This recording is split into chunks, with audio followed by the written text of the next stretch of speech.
தொடர்ந்து கில்டு அசோசியேஷனுடைய தலைவர். ரத்தத்திலே அந்த சினிமா ஊறியிருக்குன்னு சொல்லுவாங்க. அப்படிப்பட்ட ஒரு கலைத்துறை வள்ளல் ஜாம்பவான் திரு மதிப்பிற்குரிய ஜாக்குவார் தங்கம் அண்ணன் அவர்களையும் மனமுந்து வரவேற்கிறேன். செயற்குழு உறுப்பினரும் தமிழ் திரைப்பட தயாரிப்பாளர் சங்கத்தின் செயற்குழு உறுப்பினரும் பிஆர்ஓ யூனியன் தலைவருமான திரு விஜயமுரளி அண்ணன் அவர்களையும் மனமுந்து வரவேற்கிறேன். நடிகை இளம் நடிகை ஷார்மிஷா அவர்களையும் திருமதி விஜயலட்சுமி அவர்களையும் மேடையில் வீற்றிருக்கக்கூடிய திரைப்பட தயாரிப்பாளரும் நடிகருமான விஆர்ஆர் அண்ணன் அவர்களையும் ஜெனிஷ் அண்ணன் ஆக்ஷன் ரியாக்ஷன் கம்பெனி அவர்களையும் சரி, இன்னும் மேடையில் வீற்றிருக்கக்கூடிய பல கலைஞர்கள் இருக்கிறார்கள், திரைத்துறை ஜாம்பவான்கள் இருக்கிறார்கள். அனைவரையுமே வருக வருக என வரவேற்று எனது சிறப்புரையாற்ற கடமைப்பட்டிருக்கிறேன். டைரக்டர் ஜெயகாந்தன் சார் எனக்கு ஒரு 10 வருஷமாக பழக்கம் எனக்கு. ஸோ ஆரம்பத்தில் படம் எடுக்க அவர் சென்னைக்கு ஒரு படத்தை எடுத்துகிட்டு ரொம்ப கஷ்டப்பட்டு போராடிட்டு இருந்தார். அந்த மாதிரியான காலகட்டத்தில் எனக்கு அறிமுகமான அவர் தொடர்ந்து இவ்வளோ நாட்கள் ஒரு நட்பு நீடிக்குது அப்படின்னா அதனுடைய பிரதிநிதித்துவம் என்ன அப்படிங்கிறது நீங்கள் கொஞ்சம் கவனத்தில் எடுத்துக்கிறணும். இடையில நிறைய வாட்டி அவருக்கு எனக்கு விவாதங்கள் போயிருக்கு இந்த திரைத்துறை சார்ந்து. அப்போ அவர் என்கிட்ட சொல்லுவார் ஒரே ஒரு வார்த்தை, சார் ஒரு படத்தை வெளியிடக்கூடிய அந்த பணத்தில் படம் எடுக்கலாம் சார் அப்படிம்பாரு. அது எப்படி சார் பண்ண முடியும்னா, சார் பண்ணலாம் சார், நான் பண்ணுறேன் சார் அப்படின்னாரு. ஸோ அது மாதிரி நிறைய படங்கள் அவர் பண்ணிட்டார். இது ஒரு 3வது படமாக இருந்தாலும் ஒரு சிறப்பாக தரமாக பண்ணியிருக்காரு. நம்ம பார்க்கும்போது நம்ம எல்லாருக்குமே தெரிஞ்சிருக்கும் இதனுடைய படத்தினுடைய சாங்கும் சரி, அதனுடைய ட்ரெய்லரும் சரி. அவர் இந்த பட்ஜெட்லாம் சொல்லக்கூடாதுன்னு சொல்லியிருக்கிறாரு. ஏன்னா என்னுடைய திறமைகள் அவளை நான் வெளிப்படுத்தியிருக்கிறேன். இந்த பட்ஜெட்டில் இந்த பணத்தை கொடுத்து இதை பண்ணுங்க அப்படின்னு சொல்லும் பொழுது எனக்கு அதிகமான ஒரு தொகையை கொடுத்துருந்தா நான் எப்படி பண்ணுவேன் அப்படிங்கிறது தான். ஸோ அதனால் இது மாதிரி இயக்குநர்களை நம்ம வரவேற்கணும். லாஸ்ட் வீக் கூட நீங்கள் பார்த்துருப்பீங்க, நிறைய மூவி ரிலீஸ் ஆகிருக்கு. எந்த படமும் சொல்கிற மாதிரி இல்லை. இதை நம்ம ஒத்துக்கிட்டு தான் ஆகணும் இன்றைக்கி. ஏன்னா சினிமா அந்த மாதிரியான ஒரு இலக்கை நோக்கி போயிட்டுருக்கு. ஸோ இதை தொடர்ந்து இந்த மாதிரியான ஒரு சிறு படங்கள் ஒரு கிராமத்தில் இருந்து அவர் அழகாக என்ன மாதிரியான டெக்னாலஜிஸ் அவர் இன்றைக்கி அவருடைய தனித்துவத்தை திறமையை பயன்படுத்தி இந்த படத்தை அவர் எடுத்துருக்கணும். இந்த பட்ஜெட் நான் சொல்லணும்னு எனக்கு தோணுது. சொன்னால் நீங்களாம் சாகாயிடுவீங்க, பயங்கர சாகாயிடுவீங்க. அது எப்படிங்க நீங்கள் ஒரு ஆடியோ லான்ச் நடத்தினாலும் இவ்வளோ பணம் வேணும், ஒரு ப்ரெஸ் மீட் வைக்கனாலும் இவ்வளோ பணம் வேணும், ஒரு ப்ரெஸ் நோட்டு கொடுக்கணுனாலே இவ்வளோ பணம் வேணும். அவர் எப்படிங்க இந்த பட்ஜெட்டில் படம் பண்ணியிருப்பாருன்னா பண்ணியிருக்காரு. அதை தான் நம்ம ட்ரெய்லராகவும் ஆடியோவும் பார்த்துருக்கோம். ஸோ விரைவில் திரையிலையும் நம்ம பார்க்க போகிறோம். சிறு படங்களுக்கு தொடர்ந்து ஒத்துழைப்பு கொடுங்க. ஏன்னா இங்கே சங்கங்கள் நல்லா இருக்கணும். எதுக்காக ஆடியோ லான்ச்சில் சங்கத்தினுடைய தலைவர்கள் நம்ம அழைக்கிறோம். அவர்களுடைய பாராட்டுதல்கள் இங்கே வேணும், அவருடைய வழிநடத்துதல் நமக்கு வேணும். ஏன்னா சங்கங்கள் நல்லா இருந்தால் தான் சினிமா துறை நல்லா இருக்கும். இதை நம்ம நிறைய இடத்துங்களில் நம்ம சொல்லியிருக்கிறோம். அதை சொல்லியிருந்தும் இந்த சங்கங்கள் நல்லா இருக்க விடாத செயல்கள் தான் இங்கே நடந்துகிட்டு இருக்கு. பாவம் நமக்கு அது மாதிரி ஒரு அற்புதமான ஒரு தலைவர் கிடைச்சிருக்கிறாரு முரளி ராமநாதன் சார். அதனால் பெரும் முயற்சிகளை எடுத்துக்கொண்டுட்டு இருக்கிறார். கலை உலகத்தில் பெரும் முயற்சிகள் எடுத்துகிட்டு இருக்கார். சாதாரண விஷயம் இல்லைங்க. நான் தலைவரை வச்சுக்கிட்டு நான் பெருமையாக பேசுகிறேன்னு நினைக்க வேணாம். நிறைய ஒரு பக்கம் கில்டு சங்கத்தில் அவர் ஒரு போராளி, அவர் போராடிட்டு இருக்கிறாரு, அவர் ட்ராக்கு தனி. இந்த பக்கம் பார்த்தீங்கன்னா ஒரு ஆளுங்கட்சி இருக்கிறது. அதனை அனுசரித்து இன்னைக்கு திரைத்துறையில் சில நலத்திட்டங்களை கொண்டு செயல்படுத்தி இந்த சினிமாவை உயர்ந்த இடத்திற்கு கொண்டு வர வேண்டும்ங்கிறதுக்காக ஒரு தனி மனிதனாக போராடிட்டு இருக்காரு. தலைவர் தானேங்க, அவர் எப்படிங்க தனி மனிதனாக போராடுவார்? இருக்குங்க, எல்லாருக்குமே ஒரு தனித்துவம் அடையாளம் இருக்குது. அந்த தனித்துவ அடையாளத்தை அவர் பயன்படுத்தி இன்று திரைத்துறையை காப்பாற்றுவதற்காக அவர் போராடி கொண்டிருக்கிறார். பல சிக்கல்கள், பல இன்னல்கள், பல முரண்பாடான கருத்துக்கள் பரிமாறப்பட்டுக்கிட்டு இருந்தாலும் அதையெல்லாம் கடந்து இந்த சினிமா நல்லா இருக்கணும். உடம்புல சரியில்லை, நான் ஒரு 6 மணிக்கு எனக்கு கால் பண்ணுறாரு, ராஜா இது மாதிரி இருக்குது ஹெல்த்து. அதையும் பொருள்படுத்தாமல், சார் சிறு படம் சார், சிறு படம்னு சொல்லக்கூடாதுன்னு ஒரு நண்பர் என்கிட்ட சண்டை போடாது. சிறு படம் சொல்லாதீங்க, சொல்லி தாங்க அவனு வேறு வழி இல்லை. ஏழைன்னா சொல்லணும், அவன் கோலன்னா சொல்லணும், பணக்காரன் சொல்லணும். சிறு படம் தான். அதை சொல்லக்கூடாதுன்னு நம்ம மனப்பக்குவத்துக்காகவும் நம்மளை கௌரவப்படுத்திக்கிறதுக்காகவும் நம்மளை ஆசுவாசப்படுத்திக்கிறதா சொல்லலாம். சிறு படம் தான். அவை நசுக்கப்படுகிறது. திரையரங்கள் இல்லையா? இல்லை. ஸோ அதுதான் அதையும் நம்ம பாதுகாக்கணுங்கிறதுக்காக போராடக்கூடிய ஒரு ஒப்பற்ற தலைவராக தான் இன்று முரளி ராமநாதன் சார் இருக்கிறாரு. அதனால தான் அவர் உடல்நிலையை கருத்தில் கொள்ளாமல் இங்கு வருகை தந்து நம்மளை வாழ்த்துவதற்காக காத்து கொண்டிருக்கிறார். அவருக்கு என்னுடைய நெஞ்சார்ந்த நன்றிகளை தெரிவித்துக் கொள்கிறேன். இதைத் தொடர்ந்து இன்னும் ஒரு சில முக்கியமான சினிமா பிரபலங்கள் வர வேண்டிய சூழ்நிலை இருந்தது, வர முடியாதனால அவங்களுடைய வருத்தங்களை தெரிவிச்சிருக்கிறாங்க. இந்த திரைப்படத்துக்கு நீங்கள் முழு ஒத்துழைப்பு கொடுக்கணும். இயக்குனர் ஜெயகாந்தன் மாதிரியான இயக்குநர்கள் நிறைய இந்த சினிமாவில் மறைஞ்சிருக்காங்க. அவங்களாம் வெளியில் வரணும். அவங்களுக்கெல்லாம் ஒத்துழைப்பு கொடுங்க. இது மாதிரியான படங்களுக்கு வரவேற்பு கொடுங்க. நம்ம பெரிய படத்தை மட்டுமே தான் பார்த்துட்டு இருக்கோம். எனக்கு இந்த மீடியா மேலே பெரிய வருத்தம் இருக்குங்க. இதுக்கு முன்னாடி ஒரு ப்ரீ ஷோ போச்சு, அதில் எவ்வளோ மீடியா வெளியில் இருந்தாங்க, இப்போ எவ்வளோ பேர் இருக்காங்க? இல்லை, போயிட்டாங்க. ஏன்னா அங்கே ஃபேம் பார்க்குறாங்க, யார் ஆர்டிஸ்ட்டு, பெரிய படம்லாம் ஊற்றிட்டு நிற்கிது, எல்லாமே போயிடுச்சு. நீ சின்ன படங்கள் தானே தேட்டரை காப்பாற்றிட்டு இருக்கு. சின்ன படங்கள் தானே இது மாதிரி பிரசாத் லேப் மாதிரியான ஒரு ஸ்டூடியோவை இன்னும் ஆக்டிவாக வச்சுட்டு இருக்கு. பெரிய படங்கள் வரணும்னா 3 மாதத்துக்கு ஒருக்கா நம்ம காத்துட்டு தான் இருக்கணும். ஸோ சிறு படங்களுக்கு ஆதரவு கொடுங்க. மீடியா நண்பர்களே, பத்திரிகை மற்றும் ஊடகத்துறை நண்பர்கள், சிறு படங்களுக்கு ஆதரவு கொடுங்க. இது மாதிரி கலைத்துறையில் வந்து சாதிக்க வேண்டும் என்ற வெறித்தனத்தோடு வந்து சினிமாவில் கடந்த 10 ஆண்டுகளாக கஷ்டப்பட்டு போராடி கொண்டிருக்கும் இயக்குனர் திரு ஜெயகாந்தன் மாதிரியான ஒரு நண்பர்களை வந்து வாழ்த்துவதற்கும் அவர்களை முன்னேற்ற பாதையில் அழைத்து செல்வதற்கும் இந்த ஊடகத்துறை நண்பர்கள் பெரிதும் ஒத்துழைப்பு கொடுக்க வேண்டும். இதை தொடர்ந்து நிறைய பேசுறதுக்காக காத்துட்டு இருக்கக்கூடிய கலைத்துறை ஜாம்பவான்களுக்கு நான் வழிவிட்டு என்னுடைய சிறப்புரையை நான் நிறைவேற்றிக் கொள்கிறேன். வந்து வாழ்த்து வந்திருக்கும் அனைவருக்கும், மீடியாத்துறை நண்பர்களுக்கும், பத்திரிகை ஊடகத்துறை நண்பர்களும் அனைவருக்கும் மனமார்ந்த நன்றிகளை தெரிவித்துக் கொண்டு எனது உரையை முடித்துக் கொள்கிறேன். நன்றி. பண்ணியிருக்கிறார் வந்து ராஜா அவரோட ஃப்ரெண்டு கூட இந்த படத்தை வெளியில் கொண்டு வர்றதுக்கு உறுதுணையாக இருக்கிறாரு. ஸோ ஒரு நல்ல நண்பன் இருக்கிற வரைக்கும் நீங்கள் வந்து கவலைப்பட வேண்டியதில்லை. இந்த படம் நல்ல பெரிய வெற்றி அடையும். பொதுவாக இங்கே ராஜா பேசும்போது அவரோட ஆதங்கத்தெல்லாம் சொன்னார். இந்த ஆதங்கம் எல்லாருக்கிட்டையுமே இருக்குது. அதுக்கு தான் நம்ம தலைவர் வந்து இப்போ கவர்மெண்ட்டில் முதல்வரை பார்த்து கிட்டத்தட்ட தொடர்ந்து வலியுறுத்தி இப்போ மானிய குழுவுக்கு வந்து ஆளுங்களை போட்டு இப்போ திரைப்படங்களை பார்க்க போகிறாங்க. கிட்டத்தட்ட 2015 22 வரைக்கும் கவர்மெண்ட் வந்து நமக்கு மானியம் கொடுக்கறதுக்கு இசைவு தெரிவித்து இன்றைக்கி குழு போட்டுருக்கிறாங்க. அதுக்காக படம்லாம் பார்க்க போகிறாங்க. அதுக்கு முதல்ல நம்ம தலைவர் ராமசாமி அவர்களுக்கு நம்ம நன்றி தெரிவிச்சுக்கலாம். அதே மாதிரி இப்போ கலைஞர் ஒரு விழா நடத்தினாங்க. நம்ம சங்கம் சார்பில் இண்டஸ்ட்ரி ஃபுல்லாக சேர்ந்து நடத்தினதில் இப்போ சிஎம் அனௌன்ஸ் பண்ணியிருக்கிறாரு. திருவள்ளூர் முன்னாடி குத்தம்பாக்கம் பக்கத்தில் 500 கோடி ரூபா செலவில் ஒரு திரைப்பட நகரம் உருவாக்க போகிறாங்க. அதில் வந்து சிறு முதலீட்டு படங்களுக்கு நிறைய வாய்ப்புகள் இருக்குது. நீங்கள் முதல்ல வந்து பெரிய படம் சின்ன படம்லாம் யாருமே பேசாதீங்க. ஏன்னா எல்லாமே ஒரே கேமராவில் தான் எடுக்கிறோம். சிறு முதலீட்டு படம் பெரிய பட்ஜெட் படம் வேணால் நம்ம சொல்லலாம். ஸோ அந்த மாதிரி சிறு முதலீட்டு படங்கள் தான் ராஜா சொன்ன மாதிரி இன்றைக்கி பெப்சி தொழிலாளிகளையும் சரி, தேட்டரையும் சரி, எல்லாரையும் வாழ வச்சுட்டு இருக்குது இந்த மாதிரி சிறு முதலீட்டு படங்கள் தான். ஒரு வருஷத்துக்கு வந்து 250 படம் வருது. அந்த படங்கள் வந்து ஒரு 15 to 20 படம் தான் பெரிய படங்கள். அதுக்கப்புறம் ஒரு ஆர்டிஸ்ட், ஒரு டைரக்டர் ஓரியன்டல், ஒரு கம்பெனி, பெரிய கம்பெனி இருக்க படம்னு எடுத்துக்கிட்டோம்னா நமக்கு கிட்டத்தட்ட ஒரு 30 படம் அந்த மாதிரி போயிடும். மீதி 225 படமே இந்த மாதிரி சிறு முதலீட்டு படங்கள் தான். ஸோ இந்த சிறு முதலீட்டு படங்களை பார்க்குறதுக்கு முதல்ல மக்கள் வந்து ஆர்வமாக இருக்கணும். நீங்கள் என்ன பார்க்குறீங்க? போஸ்டர் பார்க்குறீங்க, பேப்பர் விளம்பரம் பார்க்குறீங்க, டிவி விளம்பரம்லாம் பார்க்குறீங்க. உங்களுக்கு பிடிச்ச நடிகர், அதாவது யாராவது இருக்காங்க, 12 நடிகர்கள் படத்தை மட்டும் நீங்கள் பார்க்க போகிறீங்க. ஸோ அந்த மாதிரி இல்லாமல் நீங்கள் உங்களுக்கு விரும்பின தேட்டரில் வந்து நீங்கள் விரும்பின டிக்கெட்டில் படம் பார்க்கலாம். ஸோ இந்த மாதிரி படங்களை வாழ வைக்கிறதா இருந்ததுன்னா நீங்கள் தேட்டரில் போய் படம் பார்த்தீங்கன்னா தான் நல்லாயிருக்கும். அதே சமயம் இன்றைக்கி திரைப்படங்களுக்கு வந்து புதிய பிளாட்ஃபார்ம் உருவாகிட்டு இருக்குது வியாபாரத்துக்கு. அதுக்கான வழிகளையும் தயாரிப்பாளர் சங்கம் ஏற்படுத்திக்கிட்டு இருக்கிறாங்க. ஏன்னா முதல்லலாம் வந்து தெருக்கூத்தாக இருந்தது. அப்புறம் நாடகமாக வச்சு, சினிமா வச்சு, சினிமா டிவியில் வந்துச்சு, அப்புறம் கேசட்டில் வந்துச்சு, இப்போ ஓடிடியில் வருது, அடுத்த மொபைலில் வருது. இப்படி நிறைய விரிவாகிக்கிட்டே இருக்குது. ஸோ இதுக்கு நீங்கள் கரெக்டான ஒரு படங்களை நல்லா செலக்ட் பண்ணி படங்களை பண்ணிங்கன்னா இந்த படம் வந்து தமிழ் திரையுலகம் நல்லாயிருக்கும். இன்னொன்று, இந்த மாதிரி வந்து கதைகளை செலக்ட் பண்ணும்போது அவார்டுக்குன்னு சில படம் வருது. எனக்கு தெரிஞ்சு இந்த படம் மிகப்பெரிய ஒரு விருது குவிக்கிறதுக்கான படம் ட்ரெய்லர் பார்க்கும்போதே தெரியுது. ஸோ இந்த மாதிரி டைரக்டர்களுக்கு வந்து நம்ம விருதெல்லாம் கதைகளை உருவாக்கி அவங்க வந்து மக்கள்கிட்ட கொடுக்கறதுக்கு தயாராக இருப்பாங்க.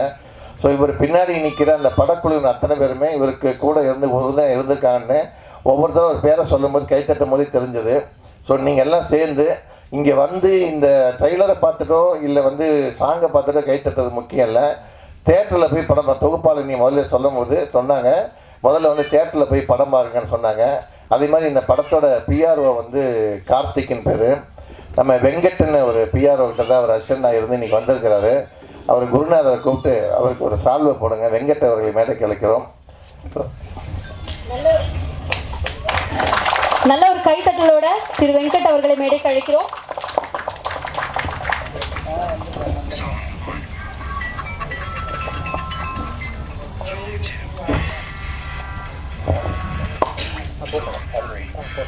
நல்ல கைத்தட்டல் கொடுக்கலாங்க எல்லாரும். இந்த அரங்கமே உங்களுடைய கைத்தட்டலால தான் பாசிட்டிவா மாறப்போகுது. எல்லாரும் நல்ல ஒரு கைத்தட்டல் கொடுத்தீங்க பார்க்கலாம். எப்பவுமே விழா நடத்துறவங்களை வந்து கடைசி வரைக்கும் நம்ம வந்து விஐபி வருவாங்க. கஷ்டப்படுற ஏரியாவிலேருந்து வந்து இவ்வளோ பெரிய ஒரு சாதனை பண்ணியிருக்காரு. ஏன்னா சாதனை தான் அது. ஏன்னா இன்றைக்கி உள்ள காலகட்டங்களில் எல்லா இடத்துலையும் வன்முறை, இந்த மாதிரி விஷயங்கள், இந்த காதல் திருமணங்கள், இந்த மாதிரி விஷயங்களில் கடுமையான வன்முறைகள், இந்த மாதிரி விஷயங்கள் நடந்துக்கிட்டு இருக்கிற இடத்துல ஒரு எளிமையாக, அதை இப்போ தான் பார்த்தேன் ஒரு 4-5 நிமிடம், ரொம்ப எளிமையாக அந்த விஷயங்களை அதில் சொல்லியிருப்பாருன்னு கட்டாயமாக நம்புகிறேன். அந்த மாதிரி உழைக்கக்கூடியவங்கள நல்ல ஒரு காலத்தில் திரைப்படங்கள் தான் வந்து நல்ல கருத்துக்கள் நல்ல சமுதாயத்தை உருவாக்குச்சு. இன்றைக்குமே வந்து ஆளுமைங்கிறது தமிழ்நாட்டை பொறுத்தளவு திரைப்படம் சாராத ஆளுமை கிடையாது. அப்படிங்கிறப்ப இந்த மாதிரி நல்ல கருத்துள்ள படங்களை எல்லாரும் ஆதரிக்கணும். எல்லா தியேட்டர்லேயும் பார்க்கணும். இப்போ இன்றைக்கி உள்ள காலகட்டத்தில் ஒரே படம் வந்து 10 தியேட்டரில் எடுக்கிறாங்கன்னு நினைக்கிறேன். அதனாலேயே பார்வையாளர்கள் குறைஞ்சி போயிடுச்சு. ஏன்னு கேட்டால் நான் காலேஜ் படிக்கிறப்ப ரோஜா படம் வந்தது, தொடர்ந்து 40 நாள் பார்த்தேன். அது 180 நாள் 200 நாள் ஓடிச்சுன்னு நினைக்கிறேன். அந்த மாதிரி வந்து தியேட்டர்கள் குறைவாக இருந்தப்போ நிறையா ஓடிச்சு. இப்போ ஒரே ஊரில் 10 தியேட்டரில் படங்கள் எடுக்கிறாங்க. அதனால் 5 நாள் 6 நாள் கூட ஓட மாட்டேங்குதுன்னு நினைக்கிறேன். இந்த மாதிரி நல்ல கருத்துள்ள படங்களை மக்கள் வரவேற்று இந்த மாதிரி எளியோருக்கு நல்ல ஆதரவு தெரிவிக்கணும்னு கேட்டுக்கிறோம். எல்லோருக்கும் நன்றி. நன்றி ஐயா, நன்றி. அடுத்ததாக திரு முரளி ராமநாராயணன் அவர்கள், தமிழ் திரைப்பட தயாரிப்பாளர் சங்கத்தின் தலைவர். நல்ல ஒரு கைத்தட்டலோட.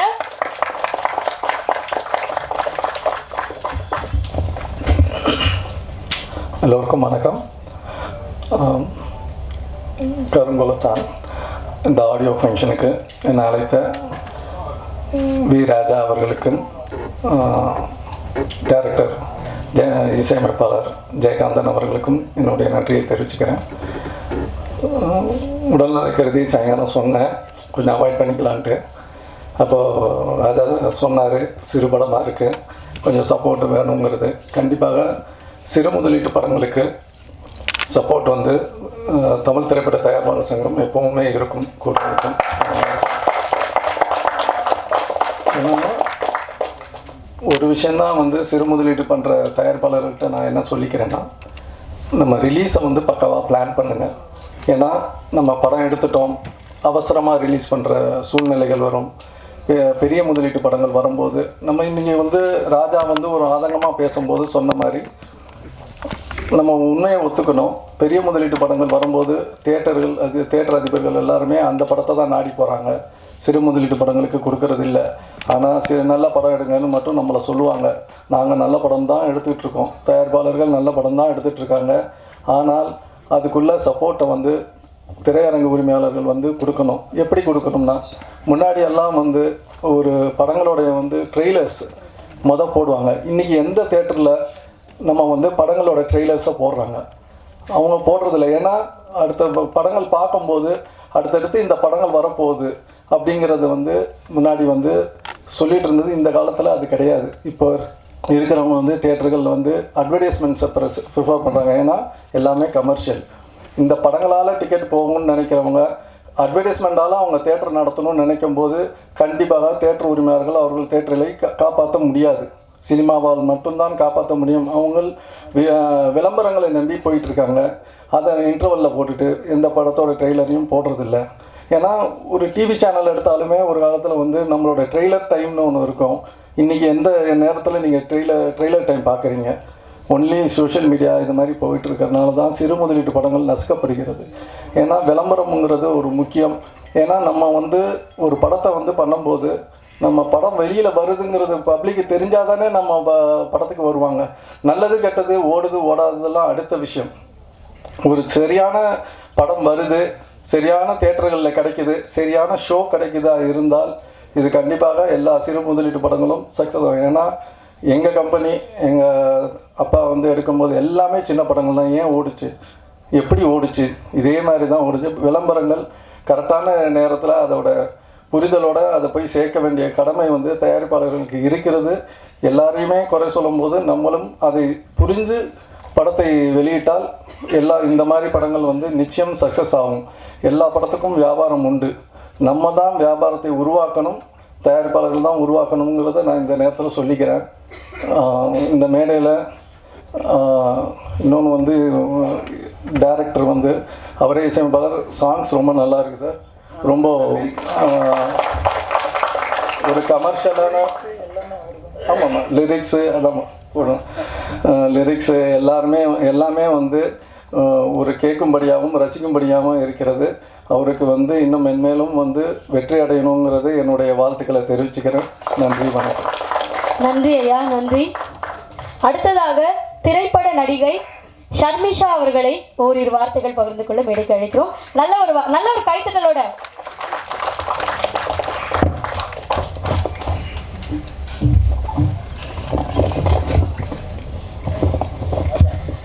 Hi, hello. This is Sharmisha. So, கருங்குளத்தான் ஃபிலிமுக்காக சாருக்கு ஃபர்ஸ்ட் ஒரு விஷஸ் சொல்லிடுறேன். ஸோ நல்லா படம் பண்ணியிருக்காங்க, பண்ணணும். சின்ன பட்ஜெட் இல்லாமல் இதுக்கு மேலே நிறைய பண்ணணும். So wishes sir. அதுக்கப்புறம் thank you Raja sir for inviting this function. இந்த கருங்குளத்தான் மூவிக்கு இன்வைட் பண்ணதுக்கு ரொம்ப ரொம்ப தேங்க்ஸ். அதுக்கப்புறம் ஸ்டேஜில் இருக்க எல்லா பெரிய பெரிய ஆளுங்களுக்கு எல்லாருக்குமே ஒரு வணக்கம். ஏன்னா அவங்க சப்போர்ட் நிறைய இருக்குது இந்த ஃபிலிம்ஸ்க்கு. ஏன்னா நம்ம இதுக்கு போகணும் அப்படின்ட்டு இல்லாமல் சப்போர்ட் பண்ணுறாங்க. ஸோ அது ரொம்ப பெரிய விஷயம். So thank you all sir. And இதுக்கு மேலே நிறைய படம் பண்ணணும் சாருக்கு விஷ் பண்ணிக்கிறேன். Thank you. That's so sweet. Thank you so much ma'am. அடுத்ததாக கில்ட் சங்க தலைவர் திரு ஜாகுவார் தங்கம் அவர்களை வாழ்த்துரை அளிக்க மேடைக்கு அழைக்கிறேன்.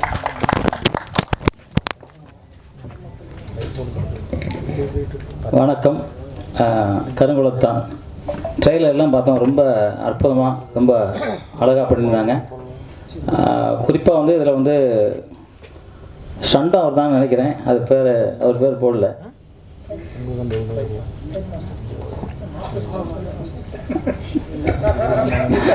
எல்லாமே டான்ஸ் எல்லாம்.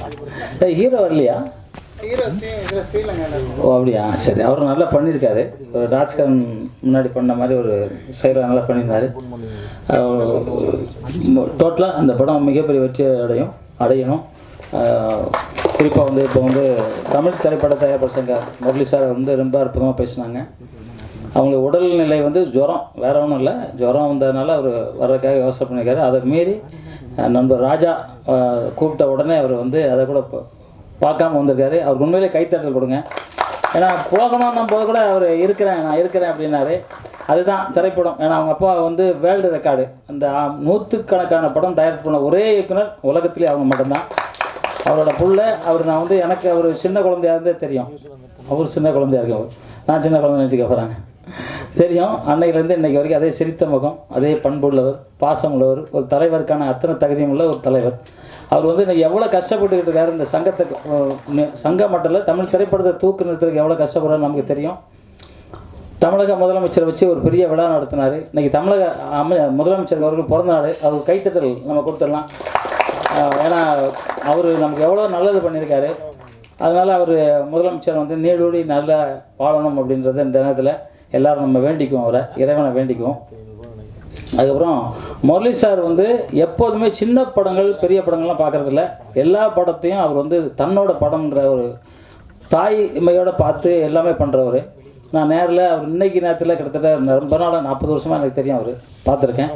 அதே மாதிரி ராஜா வந்து குறுகிய காலத்திலே ஒரு மன்னனாக வந்துட்டார், ஒரு அரசனாக வந்துட்டார். ஏன்னா அவர் படம் வந்து பண்ணார், கதை வசனம் வேறு இருந்தாலும் நடிப்பு தயாரி பண்ணி பண்ணார். அந்த படம் மிக அற்புதமாக பண்ணியிருந்தார். நிச்சயமாக ராஜாவுக்கு மிகப்பெரிய ஒரு எதிர்காலம் இருக்குது. அவர் ஆக்ஷன் ஹீரோ வர்றதுக்கான அத்தனை தகுதியும் இருக்குது. அதோட பண்புள்ள மனிதன், நல்ல மனிதன், அந்த மனிதன் புகழ் வாழணும். நான் வந்து எப்பவும் அவருக்கு வந்து சப்போர்ட்டாக இருப்பேன்.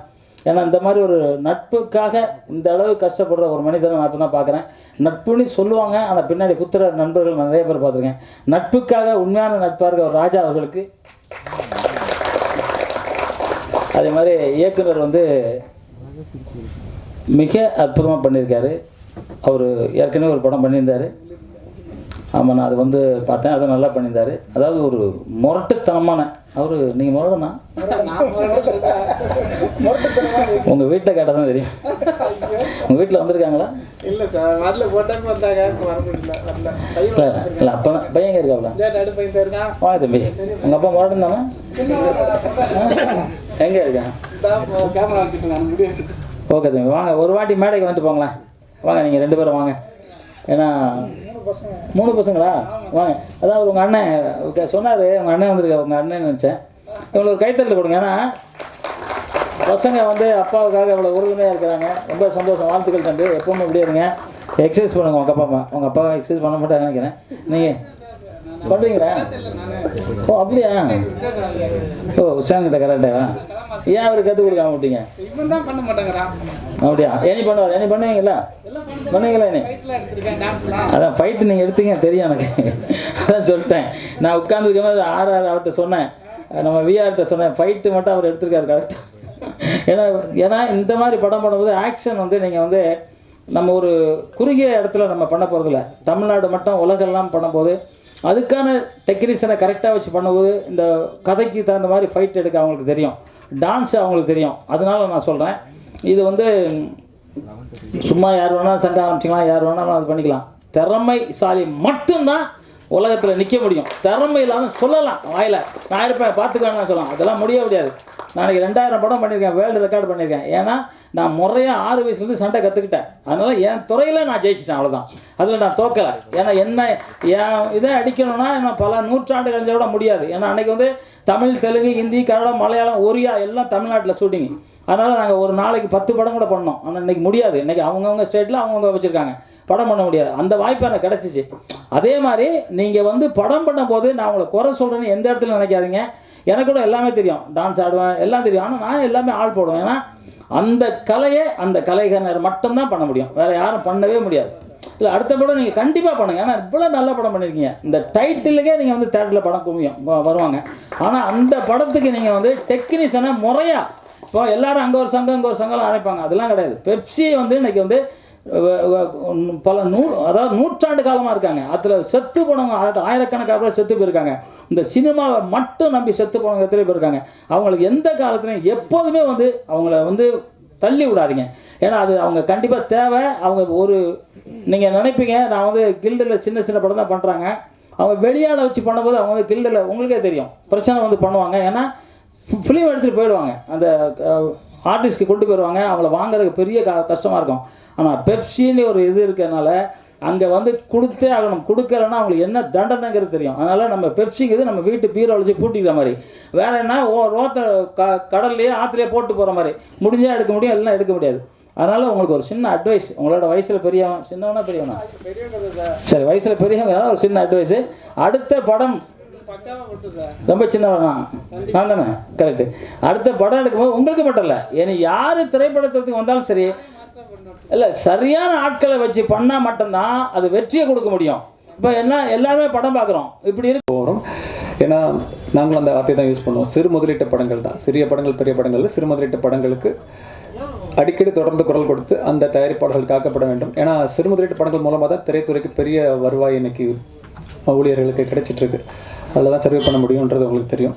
ஸோ அவருடைய இந்த முயற்சிக்கு வாழ்த்துக்களை, நன்றிங்க. தொடர்ந்து நல்ல படங்களை சரியான முறையில் வெளியே கொண்டு வந்து அதை வெற்றி பெற வச்சு தயாரிப்பாளர்களை ஜெயிக்க வைக்கணும். அதுக்கு எங்களோட பங்களிப்பு இருப்போம். ஊடக நண்பர்கள் இதுக்கு சரியான முறையில் கொண்டு சேர்த்துட்ருக்கீங்க, தொடர்ந்து சப்போர்ட் பண்ணுங்கள். ஒன்ஸ் அகைன் இந்த படக்குழுவினருக்கு மனமார்ந்த வாழ்த்துக்கள். பேஸ்டாக வச்சு நல்ல ஒரு படைப்பு படைச்சா நிச்சயமாக அந்த படம் வெல்லும். அதே மாதிரி இப்போ ரிலீஸ் சைடில் வந்து தலைவர் முரளி சாருடைய நேரம், அவங்க அப்பா இருந்த நேரத்தில் வந்து மிருகங்களை வச்சு படம் பண்ணி அவர் பெரிய அளவில் ஜெயித்தார். அதற்கு பிறகு அவர் தலைவராக இருக்கும்போது கலைஞர் டிவி ஸ்டார்ட் ஆச்சு. அந்த நேரத்தில் சன் டிவி நிறைய காம்படிஷன் ஆச்சு. அந்த நேரத்தில் சின்ன சின்ன படங்களும், அதாவது சொல்லப்போனால் ஒரு புது ஹீரோயின் படமே பல லட்சம் ரூபாய்க்கு சேட்டலைட் விற்ற காலம். அதில் நானும் மகிழ்ந்தேன். நிறைய தயாரிப்பாளரும் நல்லா இருந்தாங்க. அதே போல் இன்றைக்கி சேட்டலைட் விட டிஜிட்டல் பெரிய லெவலில் வந்துருச்சு, ஓடிடி மார்க்கெட். ஸோ அந்த படத்துக்கு வந்து அவங்க ஹீரோயினை பார்க்குறது கிடையாது, ஆர்டிஸ்ட் பேஸ்ட் பார்க்குறது கிடையாது, எதுவுமே பார்க்குறது கிடையாது. கண்டென்ட் மட்டும் உலக அளவில் நல்லபடியாக இருந்துச்சுன்னா, மவுட்டாக் இருந்துச்சுன்னா அந்த படத்துடைய வேல்யூ கோடி லட்சங்கள் கிடையாது. இன்றைக்கி பப்ளிசிட்டி ரிலீஸ் சைடில் பார்த்தீங்கன்னா குவார்டர் பேஜ் பப்ளிசிட்டி வருது. அது வந்து ரஜினி சாரோடைய படத்துக்கும் எண்ணெய் மாதிரி படத்துக்கும் சின்ன படத்துக்கும் ஒரே அட்வர்டைஸ்மெண்ட் தான் குவார்டர் பேஜ். டெய்லி அப்போ அந்த காலத்தில் இல்லை, 2018-19 வரைக்கும் 14,500 ரூபா பர் டே பப்ளிசிட்டி டே ஆர்டிஸ்ட் ஒரு ப்ரொடியூசருக்கு செலவு. இன்றைக்கி அது கூட கிடையாது. மண்டே, டியூஸ்டே, வெனஸ்டே, தர்ஸ்டே பேப்பரில் நீங்கள் அட்வர்டைஸ்மெண்ட்டே பார்க்க முடியாது. வெள்ளி, சனி, ஞாயிறு, திங்கக்கிழமை அட்வர்டைஸ்மெண்ட் கிடையாது. போஸ்டர்ஸ் இன்றைக்கி ஓட்டுறதுக்கு இடம் இல்லை சிட்டியில். ஸோ அதனால் போஸ்டர்ஸும் இன்றைக்கி ப்ரொடியூசர்ஸ்க்கு பிரச்சனை இல்லை. படங்கள் மட்டும் நல்ல படைப்பு கொடுத்தா அந்த எந்த நடிகன் படமாக இருந்தாலும் அது குவாலிட்டி பேஸ்டாக இருந்து கதைக்களம் ஸ்ட்ராங்காக இருந்தால் அந்த படம் நிச்சயமாக வெல்லும். இன்றைக்கி இந்த ஓடிடி மிகப்பெரிய லெவலில் இருக்குது. நிச்சயமாக அந்த மாதிரி லெவலில் இந்த கருங்குலத்தான் படம் சாங்ஸ் பார்த்தேன். ஒரு பெரிய மியூசிக் டைரக்டர், ஒரு நடுத்தர மியூசிக் டைரக்டர் ஜுப்ளின்னு, இந்த மாதிரி சாம்சிஎஸ், இந்த மாதிரி வரக்கூடிய இளைஞர்கள் பட்டாளத்தில் ஜெயகாந்தனுடைய நேமை சேர்க்கலான்னு நான் நினைக்கிறேன். இன்ஷா அல்லாஹ். டியூனும் ரொம்ப நல்லா இருக்குது, புதுசாக இல்லாமல். இப்போ நானே வந்து சாங்ஸ்லாம் கேட்டால் ஓரளவுக்கு தெரியும். பட் இந்த சாங்ஸ்லாம் கேட்கும்போது என்னுடைய லெக்கே கொஞ்சம் ஆடிடுச்சு. அந்த அளவுக்கு டியூன் கொஞ்சம் உட்கார்ற மாதிரி இருக்குது. இன்னொரு தடவை கேட்டால் ரொம்ப நல்லாயிருக்கும்னு நினைக்கிறேன். சின்ன பட்ஜெட்டில் அவர் கஷ்டப்பட்டு படத்தை எடுத்திருக்காங்க. அந்த படத்தை மீடியா நீங்கள் தான் போய் ஒரு நல்ல உங்கள் சைட்லேருந்து தான் நீங்கள் சப்போர்ட் பண்ணணும், நல்லா எழுதணும். நிச்சயமாக சின்ன படத்தை நீங்கள் தயவுசெய்து பெரிய லெவலில் கோஆப்ரேட் பண்ணுங்கள், பெரிய லெவலில் எழுதுங்க, பெரிய லெவலில் சப்போர்ட் பண்ணுங்கள். நிச்சயமாக இந்த மாதிரி சின்ன படங்கள்லாம் மிகப்பெரிய அளவில் வெற்றி அடையணும்னு எல்லாம் வல்ல இறைவன்கிட்ட வேண்டிக்கிறேன். இன்ஷா அல்லாஹ். மரங்கள் சிறுபடங்கள் நிறைய மானியத்திற்கு வந்து கொண்டிருக்கிறது. விரைவில் ஜூன் அல்லது ஜூலை மாதத்தில் அரசு மானியம் கிடைக்க இருக்கிறது. ஆகையால் சிறுபட தயாரிப்பாளர்கள் நிச்சயம் அதை பயன்படுத்தி கொள்ள வேண்டும். மேலும் இந்த மாதிரி சிறு முதலீட்டு படத்தில் எடுக்கும் படங்களுக்கு நிறைய தேட்டர்கள் கிடைக்க வேண்டும். அதுதான் தயாரிப்பாளர் சங்கத்திற்கும் கில்டு அமைப்பிற்கும் நம் அத்தனை சேர்வாகும் நம்ம சார்பாக வைக்கும் கோரிக்கை. ஆகிய அதை பரிசீலனை செய்ய வேண்டும். வாழ்த்தும் மீண்டும் ஒரு முறை வாழ்த்துகிறேன். நன்றி. ப்ரெசன்ட் மீடியா எல்லாருக்கும் வணக்கம். அண்ட் ஃப்ரெண்ட்ஸ் அண்ட் ஃபேமிலி உங்கள் டைம்ஸ் எல்லாம் ஸ்பெண்ட் பண்ணி பொறுமையாக காத்துட்ருக்க எல்லாருக்கும் வணக்கம். டைரக்டர் அண்ணா, எங்கள் அண்ணாவை பற்றி சொல்லணும்னா நேரம் பத்தாது.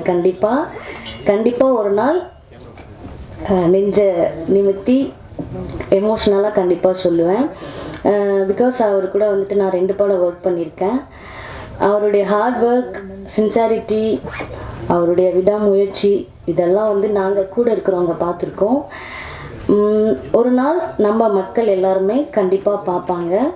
அவருடைய வெற்றி வந்துட்டு அவருடைய வெற்றிக்காக, பெரிய படத்துக்காக நாங்கள் ரொம்ப ஈகராக வெயிட் பண்ணிகிட்ருக்கோம். நான் ரொம்ப ப்ரௌடாக சொல்லுவேன். ஆக்சுவலி இதை சொல்லலாமா வேணாமா அப்படிங்கிறது தெரில. ஃபஸ்ட்டு படத்தில் மீட் பண்ணுறப்ப நார்மலாக டைரக்டர் அப்படிங்கிறது தான் தெரியும். இப்போ வந்து ஒரு கூட பிறந்த ஒரு அண்ணா. ஸோ ஏன் அப்படி சொல்கிறேன்னா, அவ்வளோ ஜென்யூன், அவ்வளோ கைண்ட். ஒரு பெண்ணுக்கு வந்து எந்த அளவுக்கு சேஃப்டி கொடுக்கணும், ஷூட்டிங் ஸ்பாட்டில் வந்து எவ்வளோ சேஃப்டி இருக்கணும் அப்படிங்கிறத எங்கள் அண்ணா கிட்ட நான் பார்த்துருக்கேன். நான் பார்த்து வியந்த ரசித்த எங்கள் அண்ணா. ஸோ அவருடைய படம் இன்னும் மேலும் வரணும்.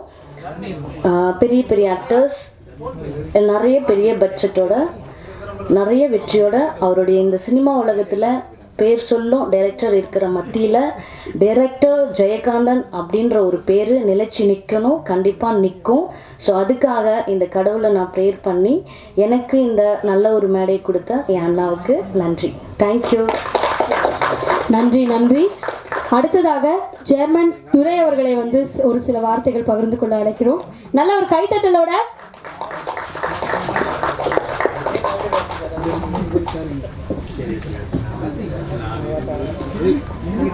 எல்லோருக்கும் என்னுடைய மனமார்ந்த நன்றி தெரிந்து கொள்கிறேன்.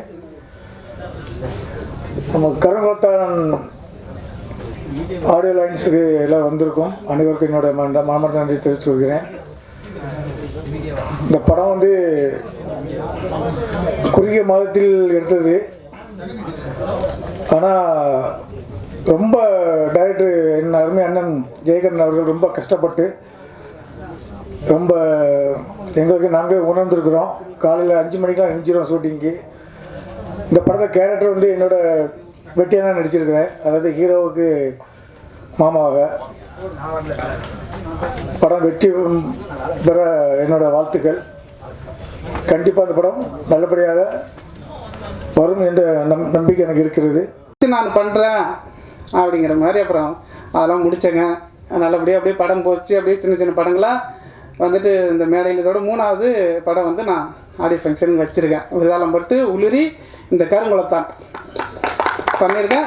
அடுத்தது நல்ல படமாக நான் வந்து இந்த ஸ்டேஜில் ஏறணும்னு ரொம்ப கவலையோடு இருக்கேன். அவ்வளோதான். நல்ல ஒரு தயாரிப்பாளர் கிடைப்பாங்க, அந்த கடவுளை நம்பிட்டு இருக்கேன்.